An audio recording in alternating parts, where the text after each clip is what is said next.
Maybe Nancy Allen and the Board of Education candidate Jamie Brennan, aka Moms for Liberty cult representative, feel it necessary to be the laughingstock of the world.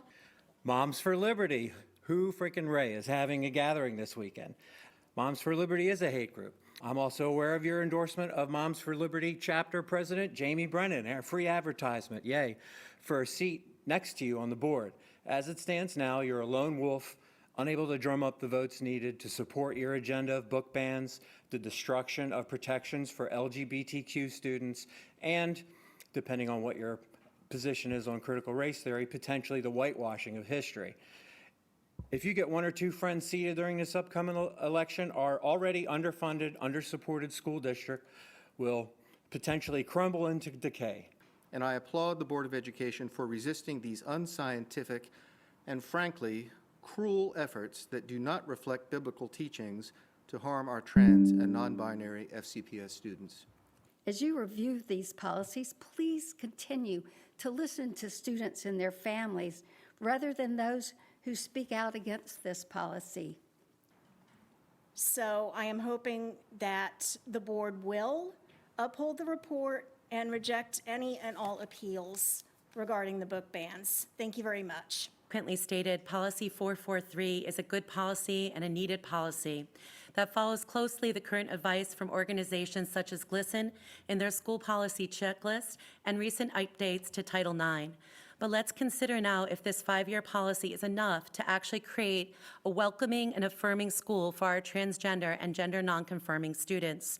Are we creating positive policies and norms around sharing names and pronouns when last year's teachers were told to report to admin if they asked about pronouns, and then this year we hear that teachers in some schools are no longer allowed to ask about affirmed names and pronouns on get-to-know-you forms? Are we encouraging visual cues of allyship across the school campus, such as safe space stickers or rainbow flags, by giving them to staff and assuring the staff that they know it is safe to display them, that their job will be safe if they display that allyship? Okay. Well, I was originally going to support my sister on Policy 441. You should absolutely be looking at safety metrics. But let me just do a little brief introduction here. My name is Tricia Davies. I am a partner at Almasine Company CPAs. I am affiliated with LPL Financial, the third largest broker-dealer in the United States. Previously, I was with the fifth largest, Sophitera Advisors. I am an MBA, an accredited investment fiduciary, a certified plan fiduciary advisor on pensions, a member of the National Diversity, Equity, Inclusion Committee for We Promote Inspire Network, formerly Women in Pension Networks, a Series 7 and a Series 66, which makes me a stockbroker for those of you who speak English. Now, if you want to talk about student readiness for the job market, you should be supporting Policy 443. And let me tell you why. I have seen seasoned advisors with books of business, upwards of $100 million, be pushed out for expressing uninclusive views these days. I will not hire your child. No one at LPL with their right mind would hire a new graduate with the kinds of views espoused by Moms for Liberty or any of their affiliated associations or similar organizations. We don't do that. It's bad for business. Because when a business the size of mine, the size of, hell, and I'm small potatoes to LPL, I only managed 24 million. That's not a lot. I sold it for a nice chunk, but hey.